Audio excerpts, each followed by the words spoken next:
This is not the first time, and it might not be the last time, that we're going to do an episode on rabbinic responsa regarding Jews who are drinking Gentile wine. Here we go for the 178th episode of The Jewish Drinking Show, bringing L'chaim to life. Welcome everybody to the next episode of The Jewish Drinking Show. I'm your host, Rabbi Drew Kaplan, and I'm very excited to welcome first-time guest of the show, Rabbi Aryeh Klapper. Welcome, Rabbi Klapper. Great to be here, Drew.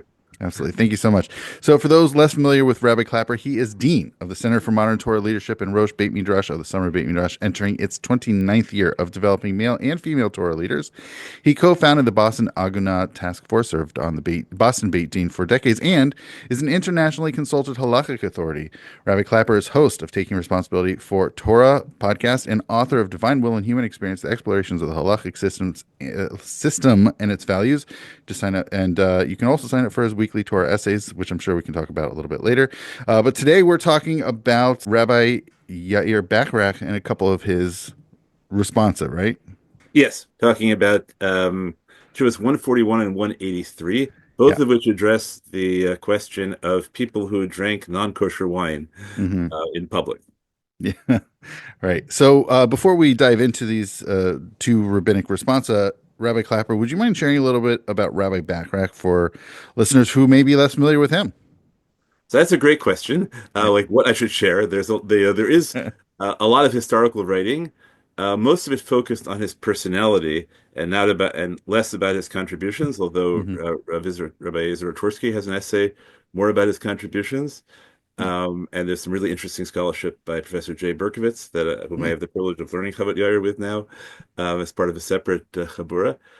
What I'll give you is my impressions more than the overall historical impressions. I'm sort of in the middle of developing theses about it, and we'll see if they work. The things you should know about him, right? The background is he is born somewhere in the 1628 or 1638. Wikipedia has a machloket.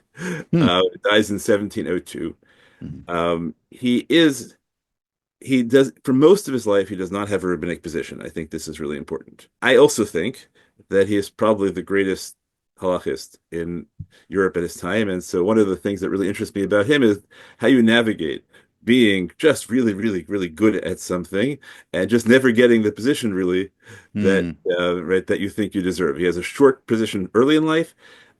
These Chuvot are published in 1699. That's actually when he finally gets his father's position, which is what he had thought he should have all along. But the Chuvot don't reflect that, right? The Chuvot all written before that. So I think that a major driver of the Chuvot, that's part of what I'm trying to instantiate in all the things I'm teaching, is how you handle being a really tremendous rabbinic figure at the margins of society. You don't have any. You don't actually have any power. So right, that's part of what these Chuvot are about, is trying to figure out, where he stands in the social order. What does how much does his position matter? And the other thing I want to argue about Rabbi Bacharach. So he is, I think, everyone agrees that not only is he a spectacular halachist, he knows everything. Oh, okay. He knows, like he has Chuvot where he yells at people for not having read Euclid. He likes to quote Socrates saying, "Love friends but love truth more." He knows Kabbalah, and he knows astronomy, and he knows logic. He's a polymath. He's read everything. He does this, so far as I can tell, without any real sense of dissonance. There's sometimes, I think, like philosophy, at the end he can't figure out how it proves Judaism, and so he just sort of leaves it aside because it's not so useful to him in that regard. He tells people, logic is really useful, philosophy maybe not. So that's another. So part of that is, I think, and this is not originally my thesis, other people have argued this, that some of his shilos are actually sort of short romantic fictions. Interesting. That's there's a story I'll tell you about. There's a sort of serious romantic version, and then there's one which is much more comic. And both of these are stories he says were told to him, and then he goes off and does halakhic analyses. The romantic story is there's a rich man who has an only daughter, and the daughter gets terribly sick with a contagious disease, and no one's willing to nurse her. So he promises that whoever nurses her can marry her. And so that, I tell it this way: the stable guy, right, gets up and says, right, so I will, some poor servant gets up and says, I will nurse her, and nurses her back to health. And then he falls ill, and she says, I don't care, I will, I love him, I will nurse him back to health, and she nurses him back to health, and they're all perfectly happy to get married. And the father says, nah. And the truth becomes about whether they can impose require him to pay him a dowry in addition to letting him that's one. Another one, that's the serious, right, romantic thing. That's the one someone else has beaten me to. The one I enjoy is there are these two men coming to a border which has a high border tax, but you can take all your family members in. So these two men are met by these two women who say, hey, you can save us the tax by if we just pretend to be your wives. So they get to the border, and then the introduction is, and the border guard is a let's, right? He's like, he's the guy with and B, he knows halacha. Oh. So he says to them, "You guys claim to be married to each other, but she's too old for you, and she's too young for you. Prove that you're married by kissing each other." And the women, of course, claim that well, but we're nidot. And then the question, right? So he says, "Okay, take a shvuah." So the women tell the men, you can take a shvuah. It's really true. And then the question is, can you take a shvuah based on but the scenario is so like the border guard who's a let's and who knows Anyways, I think that I think that that he enjoyed writing things about people, and I think he really, really got the people he was dealing with who were not elite people. I think that's right. Part of what I find really cool about him is he's an intellectual elitist who doesn't really get the position he deserves, although he's in correspondence with many of the great rabbis at their risk. They need him because he's the best, but but he's entirely capable of utterly shredding them. But he spends his time with he becomes a money lender, and he spends his time dealing with people. So this is again part of my thesis. He spends his time dealing with people who are marginal because they're the ones who will ask him shilos as opposed to the rabbis in official positions, right? So the people who are integrated in society ask the official people, and he gets the people on the margins. All right, so that's my background. I have examples to try and demonstrate this, but I haven't tried to show it through the whole book. But that's part of what I'm interested in teaching these shuvot, to try and see if we can develop his attitude towards people. Right, they're drinking ayin nesach in public. Yeah. Right, Sam Yedim in public. Right, so they're clearly not and they're threatened with punishment by the community. And I hope you'll see that that these two shuvot are at least superficially in tension with each other. And so I want to try and work them through with you and see if we can come up with a consistent as to how he does that.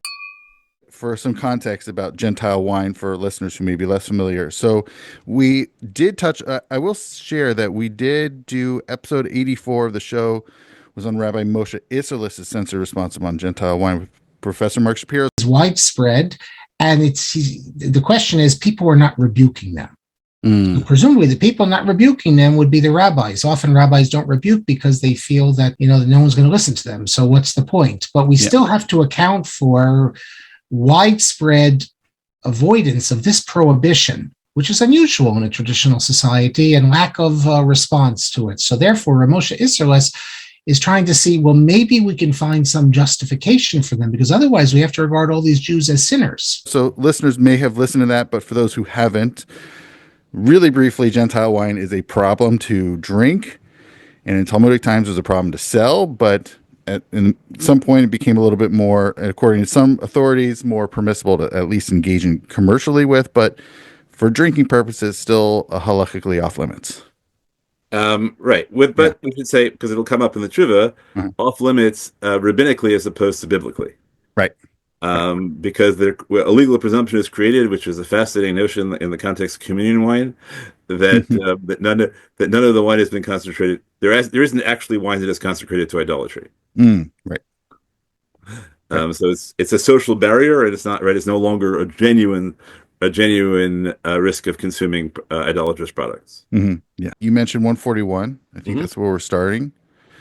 I'll leave it up to you, Rabbi Klapper, to lead lead Okay, this. so I'll try and teach it. We'll try and do it. Let's just start with the case, okay? And you'll see how the case sets up not just halachically but politically. Okay, so the question is asked. She'ela sheshalta. There's a person depakar b'yayin nesech. The ChatGPT didn't get the yayin nesech translation, right? So somebody who publicly violated, right? Engaged in hefkerus, right? And engaged in in lawlessness regarding the drinking of yayin nesech. Now, yayin nesech is formally the biblical prohibition, but here it really means, I think, stam yenam, which is just Gentile wine that which is rabbinically prohibited. But so somebody does that, right? In a way which it becomes known.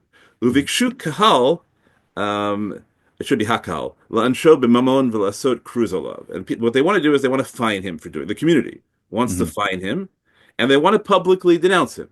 Right? So and so drank. Right? So and so drank Gentile wine. All right, but this is presented as a grassroots prohibition, right? That the grassroots people, right? They think this is the kind of terrible thing we need to punish people. They're Rav Moritz Tzedek Shalhem. Okay, but they're rabbi, right? The religious head of the community. Micha biadam. He objects to the people seeking to punish this person because he says the ikelamechash. Right, he said that we have to be concerned dipakar tfei that punishing him is only going to make him more resentful and violate more. Yeah. Okay, Rabbi Yochanan Gamkein Davar Iser, he's going to eat forbidden foods, biblically prohibited foods. V'yetzei chutz ladat, and he's actually going to apostatize. V'kol avon yet toli b'kahal shevil dekach, and his sin will be the fault of the population. So this is our political scenario. There's a specific person violating the law, but the Jewish community's capacity to enforce the law is limited to people who really want to stay in the community. Right? If you want to leave the community, you can convert to Christianity, and that's always a risk that if you punish people, they'll decide that it's not worth staying. So the community says you can't let people get away with this.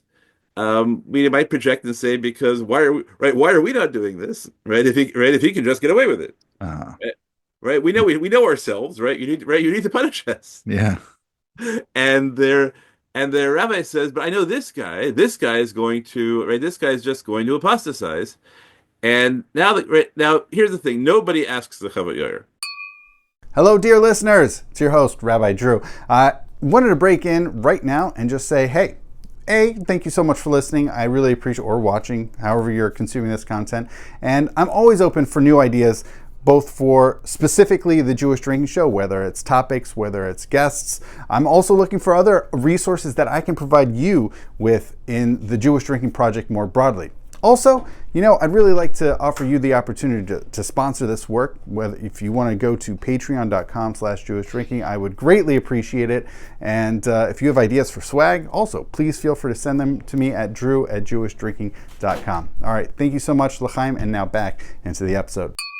So that's the political context here, is that there's a fight between the rabbi of the community and the community, in which the rabbi of the community is trying not to punish the transgressor, and the grassroots say, no, you got to punish him. And I'm projecting, you got to punish him because you got to punish us. All right, I am teaching high school for the first time in many years this year, and it creates, right, if you let somebody get away with something, right, you can see the class saying, right, you have to do that. Right, if you don't do that, then all we know among ourselves or other people, right, who aren't going to contribute. So that's the fight, and we don't, right. So he introduces she'ela sheshalta. This is the question you asked. We don't know who asked the question. From the framework, it seems pretty clear that it's not the rabbi who asked the question. So presumably, it's one of the people who wants to punish that guy.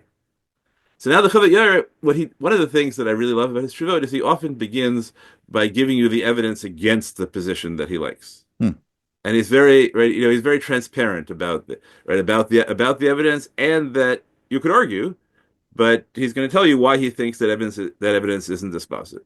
So he begins by saying, "Hinei l'ch'oretz tzadku divrei harav." And part of you'll see the language, right? It's the Rav Moritz Tzedek that's up here, right? Here it's tzadku divrei harav, so he really is a Rav Moritz Tzedek. Right there, right? It sounds like the rabbi's right. Why is the rabbi right? And now he quotes a whole list of sources which talk about situations where we don't enforce the law currently because of external pressures, or generally the caution about punishing people when there's a fear they'll leave, and he pulls out all sorts of really interesting things. So he has a Rambam that says that quoted in Shulchan Aruch, and another interesting thing about the Ḥavvot Yair is he's really, I think, the first responsa who takes the Shulchan Aruch as a given. Hmm. Wow. He actually wrote a commentary on Shulchan Aruch, which has now finally been published, Makor Chaim, but he withdrew it because other commentaries came out and he thought he had to account for them, but he never got to revise. Those commentaries never published. But he takes the Shulchan Aruch as a given, and one of the things that is really fascinating, but it doesn't seem to constrain him at all. Like there's never a circumstance where he says, well, I would say this, but the Shulchan Aruch says otherwise. He says, Shulchan Aruch quotes the Rambam who says that we don't have the power to impose the forms of law. As he'll tell you later, that's just a situation that we allow litigants to sit in court as opposed to standing for the judges, because we just don't think we have the power to enforce that. So there's an example where there's a halacha, we just don't enforce it. Then he quotes another thing that's quoted by the Ramah from Marie Weil, which says boldly, we have been lenient and we don't compel people to object to sinners. All right, so that seems pretty clear. And then he raises the stakes. He says there's Gemara in Sota, which he tells you that is missing in most printings. Although right now we live, thanks to the grace of the United States of America and the world generally, hopefully that won't change. We think it's safe to print things like this. This is a story of how Jesus goes off and founds Christianity. One of the stories of rabbinic literature, because so it says you should always push people away with their left, but bring them closer with your right. It's not like Yeshua ben Prachya, who took this student identified as Yeshua Notzri, and because he inappropriately noticed something about the looks of an innkeeper, he put him under all sorts of forms of cherem, and then it turns out that leads to tragedy from a Jewish perspective. That seems like a really clear example, right? Don't push people away, right, too hard, because it's going to drive them to idolatry. Or form other religions, whatever you want. Right? In that version, there's no question that what Yeshua Notzri in that Gemara founds is idolatry. Okay, then he has another Gemara, the Gemara that says that sometimes a Talmid Chacham, a member of the elite, should do a minor sin. The minor sin there involves separation of Truma. It doesn't matter to our issue. So that in order to prevent an Amma Aretz, a person who's not part of the elite, from doing a greater sin. Okay, right. So these all seem like really good examples. And finally, last example, something that isn't explicit in the Torah. We don't tell people they did anything wrong because we'd rather they went on being shogeg than mazid. We don't want to intensify, right? We don't want to intensify their sin, even though there's a mitzvah to reprove them. So from all these, he says, Mikol Halin, from all these, Ikal Mishma, you could derive that we should leave the boundaries of religious law. We should act lawlessly. If our failure to fulfill our legal obligations creates a risk that our friend will do worse things. Right? Even if the friend has already begun sinning, right? And he uses a quote from Brachot, even if we see the friend in sin as having eaten garlic and it already has bad breath, you can still stop him from eating more garlic. Okay, so that's the right. He admits that there are at least four sources that say clearly that there are times when you look away from sin or you even sin yourself to prevent people from doing worse sins. So why shouldn't that be the case here? Okay, however, he says, but if you look really closely, Timsa, you'll find Sharav Hamora lo litzdaka micha b'hakehol. Right, right, he's not a Morah Tzedek at all. He's a Morah Lo Litzdaka. The rabbi got it wrong. And I think he might have to bring a sacrifice. What he should have done was he should have put on the robes of zealotry and put this person in nidui and punished him until he accepted upon himself a tshuva, until that person accepted upon himself some form of public repentance, which is suffering, right? Whether it's flagellation or public humiliation or things like that. So he thinks the rabbi despite all those sources, the rabbi got it wrong, and really the rabbi should have been an avenging angel in this case, because he says, if we were worried, if we really restrain ourselves from punishing people because we're afraid of what they'll do, then everybody's going to go off and do whatever they think is right. And not only that, not only will private religiosity collapse, but also Gama Dayan Yachush, then also rabbinic court judges will be afraid of threats, of gizum, right, of exaggerated threats. And right, so every time somebody comes to court, they'll say, "Ha, well, if you find me guilty, or if you find, right, make me very, I'm going to go apostatize." And so the whole world will go to pot.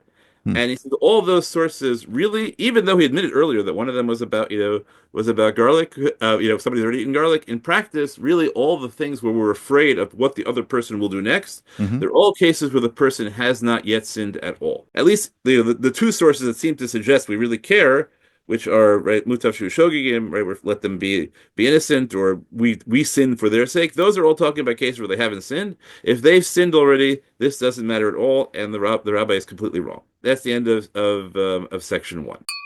Hey there, I hope you're enjoying this episode so far featuring Rabbi Aryeh Klapper, talking about Rabbi Yair Bacharach and a couple of his responsa. Here is, actually, we don't have a sneak peek into our next episode because we're actually going to be taking a summer break. That's right, even the Jewish Drinking Show takes a summer break. So I look forward to having you back. Come listen, come watch, and we'll be back maybe late August, maybe in September.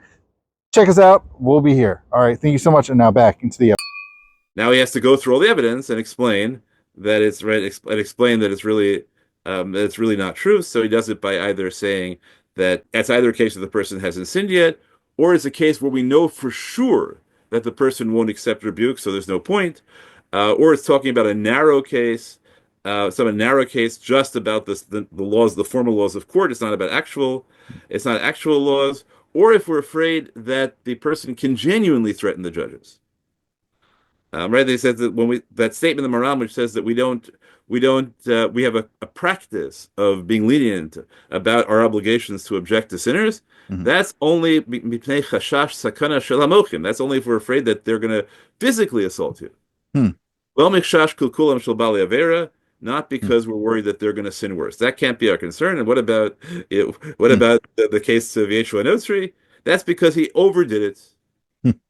He punished him for something which wasn't really punishable. He just looked at somebody, right? He looked at a woman, and right, that's looking at women is not a punishable crime. And Yeshua ben Prachia overdid it and made this whole public spectacle, humiliated him. Yeah, you shouldn't do things that are above and beyond what the sin deserves. But if you know what the sin deserves, there's nothing you can do. And he has an interesting example which becomes really, really controversial in years. The Gemara says that if somebody during a year, if you have an orchard which is ritually forbidden from eating, right? It's like it's in the a rich orchard or vineyard, orchard or vineyard, whatever it may be, right? It's just any. It's the Jewish drinking show. So I was thinking vineyard. Yeah, well, so Kerem is a vineyard. Right. Ah, we're a drinking show. That's right. That's right. You have a vineyard, right, which is ritually forbidden. So the question is, do you have to put a sign on it saying this is ritually forbidden, or can we say, once you're already a thief, we don't care what other violations you do, so we don't need signage, because to prevent thieves, you shouldn't take somebody else's stuff anyway, right? So he says we tell people in circumstances like that, you don't have to sign, because once a person is a sinner, it's not our obligation to warn them. Okay, that's a really controversial case, but the really big thing is that all the evidence he brought against himself at the beginning, he can explain away. Those are all narrow cases, and fundamentally, the biggest argument is they're all cases either where we're preventing a person from beginning to sin, or where we're worried that the person will do violence against us. But we're never worried that a person who's already sinning will sin worse. That's not our concern. Having gotten rid of all the counter evidence, now he presents the right, what is basically his argument 4. He says, look, when there was a Sanhedrin, nobody was concerned about this, because if you were concerned about this, you would have worse sinners. And interestingly, he puts himself on the side of the position, right? We know there's a whole series of rabbis who build up towards claiming, finally Rabbi Akiva says, if I was on the Sanhedrin, nobody would ever have been executed. And Rabbi Eliezer responds, right, all you guys who want to limit the death penalty, you would have multiplied murders in Israel. So he puts himself on Rabbi Eliezer's side. Right, because this is the kind of thing about which they say you too would have multiplied murderers in Israel. And then he says, look in Chumash. There's a case where in the case of the blasphemer, who according to Chazal, the Torah tells us of the person who becomes a blasphemer, and the rabbis say it's because he lost a court case in Moshe Rabbeinu's court. But Moshe Rabbeinu had to give the right verdict, no matter what's going to happen. And he says even converts, we tell converts, right? We try to discourage converts. Why do we try to discourage converts? Right? They might and go off and go back to worshiping idolatry. But you know what? Right? We have to tell people the truth that the law is going to be enforced. Right? And we don't make exceptions, right? This is a very modern thing. We don't make exceptions because converts are more likely to react badly to court cases. No, you have to enforce the law, right? Right? So usually you understand the phrase, right? It's a very modern thing. You understand the phrase "mishpat echad yeh lager v'le'ezrach," that the law has to be the same for converts and natural born citizens, meaning that you shouldn't discriminate against the convert. He says it means you shouldn't discriminate for the convert because you might think that they'd be more sensitive. No, you can't do that. Right? So he says that if you look at all the cases in Torah law, the law, it's always the law has to be the same for everybody, and we can't be concerned that some people will react badly to the law. Then he says that there are even cases where we enforce the law in circumstances where you might be tempted to forgive somebody against an elder of the Sanhedrin who violates violates the majority decision. So theoretically, he becomes a zaken mam, right? But you could forgive him, but they're not allowed to forgive him. Okay, and not only that, he says sometimes we execute people even though they don't deserve it, even though that seems to contradict the Reshua ben Prachya thing, because we're afraid of the whole generation. We never worry about the individual when it comes to punishment. That's his bottom line. Punishment has to be given out to individuals, regardless of consequences. So he doesn't really have any contemporary evidence at all. Hey there, I wanted to break in yet again. Although I asked for support in financial ways because it does cost some money to make the hosting happen and other aspects of Jewish drinking happen. So your financial support is definitely appreciated. And don't forget, you can go to jewishdrinking.com/donate. But also, another way of supporting the show and everything that Jewish Drinking does is also to tell your friends, tell your neighbors. If you like this content, if you like this show, maybe people also like it. So feel free to let them know, hey, I have this interesting episode I heard, or a few episodes, or whatever it is, or even a few clips. Feel free to share with your friends. All right, thank you so much. Now back into the show. In the last section of the tshuva, he then admits that he quotes one source that he thinks is in his favor, where we say that you don't sin yourself so that as prevent other people from sinning. And he says, I have a source, but you'll tell me that the Taz disagrees. Okay, the Taz disagrees, and the Taz is greater than I am and all that, but the Taz is wrong here. And that's just it. And that's how the tshuva ends. Let's sum up what we get. Okay, he's perfectly aware that his position is not the only possible position, but he thinks it's the only right position, and that the other position is dangerous. He does this against the local rabbi. Right? He said local rabbi made a decision, and the local rabbi made whereas he disagrees, but you have to be careful because you might think, he's supporting the punishment of this poor guy, even though the rabbi wanted to let him off. So he's the strict person, but also he's the populist because he's doing what the community thinks is right against the rabbi. All right, so it's a really delicate position. Is he siding with is he siding against the little guy, or is he deciding in favor of the little guys? Against the rabbi? And I want to argue, which you'll see in a moment, that the reason he's doing it is because he really he thinks they're right about themselves. All right, that they're right, that they know how they will react, and this rabbi is actually out of touch with the community if he thinks that he's going to benefit the community by acting mercifully. Really, the rabbi is being short-sighted, and the population knows what they need. Let's contrast it with the other tshuva now. Yeah. Okay. This is also much shorter too, right? Yes, the other tshuva is much shorter. Yeah. Deals with a case of somebody who drinks yain nesach in public. Why? Because the guy the non-Jew he was sitting with in the bar threatened to cut off his ear if he didn't drink. Okay, right? That's the case, right? And there's a Baal Milchama, right? There's a big. I don't think he's a war veteran. I think it means like a guy who always gets into bar fights. Yes, And tells which him, is very easily imaginable. yes, and tell her, you drink this yain nesach with me, or I'm going to cut off your ear. Okay, so now what? So these are people. Al darfali shegid fuhu bepoker. So people accuse him of being poker b'yain nesach because he drank yain nesach in public with this guy who threatened him. Mhm. So here he says, it seems to me that if it was just speech, he shouldn't have been so fast to drink. Hmm. Right? Because he could have tried. He could have tried to see if he could get out of it somehow. Hmm. But if he was really afraid for his life, Hmm. right, that the other guy is really all going to sudden take out his sword and cut off his ear. Mhm. The other guy was armed. Ain't lo chet. He has no sin at all. Hmm. All right, and then he goes through, right? He says, especially nowadays when it's really not yayin nesach anyway, it's not biblical, it's just rabbinic. Mhm. Now he has a tangent in the middle here, right, where he spends his time talking about, well, maybe cases where we treat the risk to a limb as serious are only cases where we actually lose an entire sense, and maybe one ear is not quite enough to trigger that. Right, so he has a whole long discussion about that, and then he has a whole long discussion at the end about what happens if he could have bribed the guy. Does he have to bribe the guy? Does he have to bribe the guy? Even does he have to bring up money even if the other guy doesn't bring up money, or can he just wait till it gets serious enough and then give in? Hmm. If it turns out, he says, if it turns out he could have bribed the guy, then he deserves some kind of he should accept what he calls a tshuva kala. Hmm. Right? If he could have saved himself with money and didn't do that, so he treats him the same way as the Rav Morid Tzedek and the other tshuva. Mhm. B'tzarech tshuva kala. He needs a light tshuva. What's a light tshuva? A light tshuva. There's another thing. I quoted Yam Shel Shlomo, who was a little bit earlier, who thinks that means like growing out your hair in public or things like that. No kind of public, not the kind of public demonstration that the community wanted to use in the other case. Hmm. Okay, so here we have these two tshuva, and the question is, how do they relate to each other? Because one of them, somebody violates yain nesach, and he gets really angry at the rabbi for not throwing the book at him. Mm-hmm. And the other one, he says, why are you guys throwing the book at him?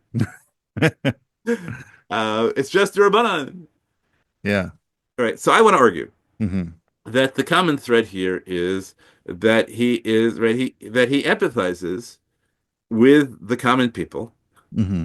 and he understands that, look, you can't expect people to give up, right? To give up things under threat. That's just not a reasonable expectation for people. And now you're right. So you're punishing this guy. That's just not fair. Right, and that's not. The difference between the tshuva is not about the seriousness of yain nesach or of drinking wine or not drinking wine. He understands that it's socially critical to stop people from drinking wine. Right, that's why the other tshuva, he says you have to throw the book at him. But when people have a real excuse, so he's not right. He's not an unsympathetic. He's not a letter of the law person because he follows the law. He's a letter of the law person because he thinks that discipline is important, and he understands that there's reasonable and unreasonable discipline, and he understands. He doesn't tell the person, well, you shouldn't have been drinking anyway, right? What were you doing in the bar? Right. He doesn't do. Right? He doesn't do that.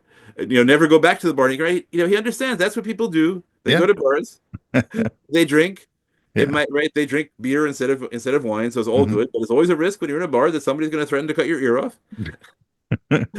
And when that comes up, say he doesn't believe in imposing unreasonable burdens on people, and he doesn't tell them they have to be saints. Right, so that's my explanation for where you get to see him. Right, on the one hand, he's not right. He's not part of the establishment. The rabbi doesn't ask him the question. When people come to ask him questions, right, it's to a certain extent the first one is sort of the mob. Right, the people who want who are cheering for someone else to be punished. And the second time it's again, right. Why aren't they going to the rabbi to ask what they should do?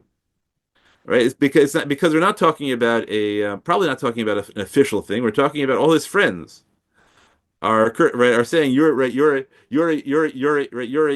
of yain nesach, and he's being shamed among his friends. And there he says, what are you guys doing? Right, none of you guys would stand up to that either.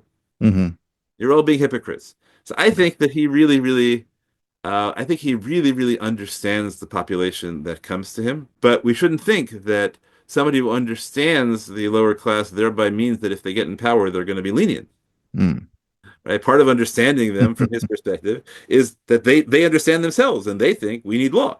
Hmm. You can't let us get away with stuff, but you Yeah. also shouldn't punish us for things that are wrong. So that's my overall thing that that these two votes seem like their intention, but they're not really in intention at all because the underlying issue is not yayin esef. The underlying issue is what's the best way to get the kind of people who drink in bars Mhm. to stay from. I have Yeah. a question or two, but these lines at the end are actually kind of fascinating about the Hana aspect of does he actually get any does the Jew get benefit here out of drinking this wine, or is it just to save him, right? No, that's not really what it's about. The No, no. issue with that is if a non-Jew tells him, I want you to drink wine because I want you to violate your religion, Yeah. then it would be Yeharg Vel Yavor, he'd have to die. Hmm. But if the non-Jew wants to do it just because he gets something out of it, the non-Jew gets hana Oh, out he of gets making the Jew drink with him, uh-huh. then it's permitted. So he says you might think it's difficult to be lenient about the question of whether you have to buy your way out because Uh-huh. this is the kind of thing that really that really would be a Yeharg Vel Yavor. Right, except that we think that he's really doing it for his own benefit as opposed to, but really what he's talking about there in the context is that where the government makes legislation that requires people to do forbidden work on Shabbat. Mm. So can you Okay. give in to that or not? So the answer is you can give in if the government really is getting work out of it. But when you have a government making a decree, the purpose of which is to get people to violate their religion, so I don't really want to be lenient. Mm. Yeah. Because the government can always claim, right? This is an issue in American constitutional law, right? Under Smith, as Scalia decided, the government has this is right. This is where Scalia falls down as a defender of religious freedom. Hmm. The little, it generally was, his principle was really supportive, but this case is really deeply, deeply problematic. Hmm. Scalia said that the government, as opposed to the prior legislation, was called the Lemon Test, where the government had to show it had an extreme interest in doing something that would cause people to violate their religion. That's the peyote case, things like that. Hmm. Under Scalia's ruling, the only thing the government has to show is that the ruling has a neutral purpose. Hmm. And if the government, for example, mandated everybody has to work 6 days, right, has to work 7 days a week, right? So that's a neutral purpose, and therefore the government could force people to violate Shabbos. Hmm. So, right, the problem, of course, is how do you establish whether the government has a neutral purpose or not? You can always disguise, right? And that's the issue in much civil rights law. So he says, right, this is a really dangerous thing to say that because the government claims to have a neutral purpose, its own hana, therefore you can violate Shabbos to give in to the government, right? That could just be a fig leaf, which would really allow for success religious oppression, and the same thing with the guy in the bar. Uh-huh. That what happens if the reason he's doing it is because he really wants to see Mm. a Jew violate halakha. That's why he's doing it. That's part of his dominance, right? Mm. That's what he means at the end is that Interesting. it's really not so that he's not so eager to let the person buy his all right to let a person get away with not buying their way out of it and just give in because it's not such a good thing. So one question I have is, in both of these Teshuvot, he positions it as Yeh Nesech, but why Yeah, not just say Stam Yenam? Like, why is that the language he's going with? right. So that's a good question. My impression is that people like they want it to be serious. Hmm. And if you just say stop, right, stop is like a non like a non-word. And if we just set it as a social barrier, if people explicitly frame it as a social barrier, Uh-huh. then that's not likely to work in terms of persuading people not to do it. So right, so they try and keep the rhetoric of Yain Nesech, and then when you push them, they say, "Oh, right, really not Yain Nesech. It's only Rabbanan." But that Huh. usually the first attempt whenever people raise questions like this is to try and treat it uh, as if it were biblical, and then only when under pressure they give it and say, "But this isn't real Samya Ines." That's my impression. Huh. Is Okay. that and part of that I think is a certain amount of discomfort with the ruling, which is like really it's really amazing that in medieval Europe we make a claim there's no yayin nesach when there's communion wine. Right. Right? Yeah, like that's just an amazing. We claim they don't know anything about making wine libations. Right? It's just a really, it's a really wild claim, and so you understand why people might not use it as their first go-to. Yeah. In when people ask the question.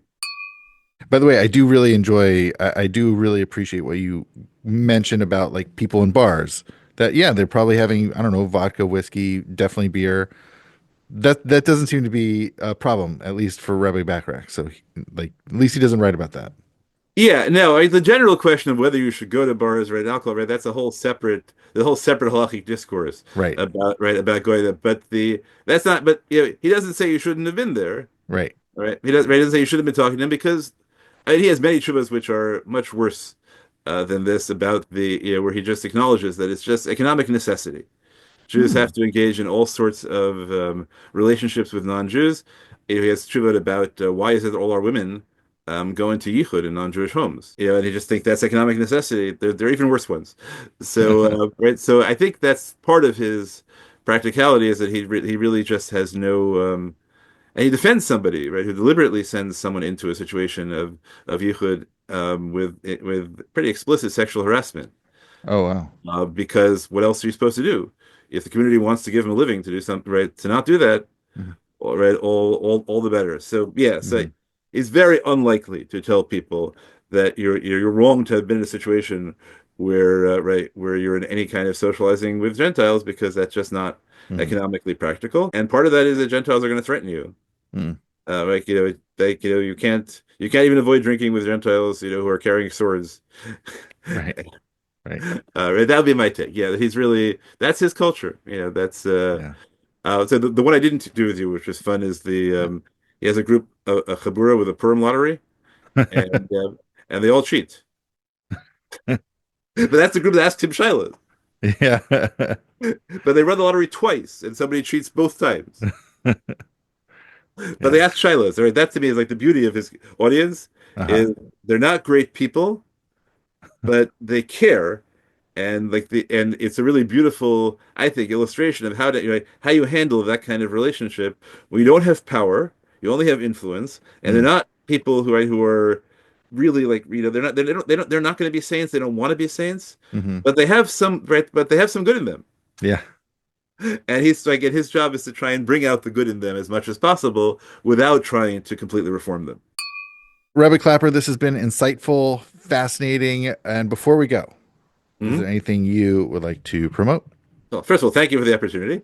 Yeah, absolutely. Secondly, as you mentioned at the very beginning, there's a website, TorahLeadership.org, which people are welcome to go to. There's a blog, Modern Torah Leadership. There's a podcast, Taking Responsibility for Torah. And, of course, there is a flagship Summer Beit Midrash, of which Rabbi Drew Kaplan yes, 2006. is a distinguished alum. Nice. We're going to be doing a question of whether people have to play by the rules when they play games.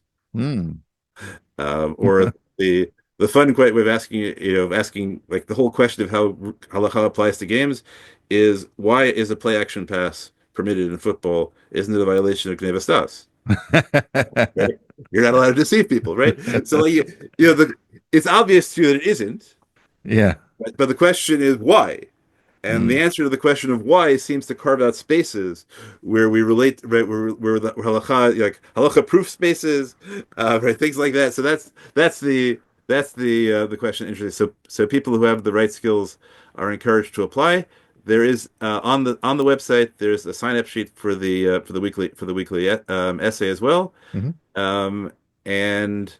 I think that there's a book too, right? All those things can be found, but mostly try and find other ways to learn Torah with. And thank you so much. It's so much fun to be learning with you. I got to spend time with alums last week in Israel, and I got to give shiurim in 2 yeshivot and in alums shiurim, and it's always just such a joy and such undeserved nachas. Oh, wonderful! I'm very glad to hear that. This has been a pleasure for me to get to learn from you.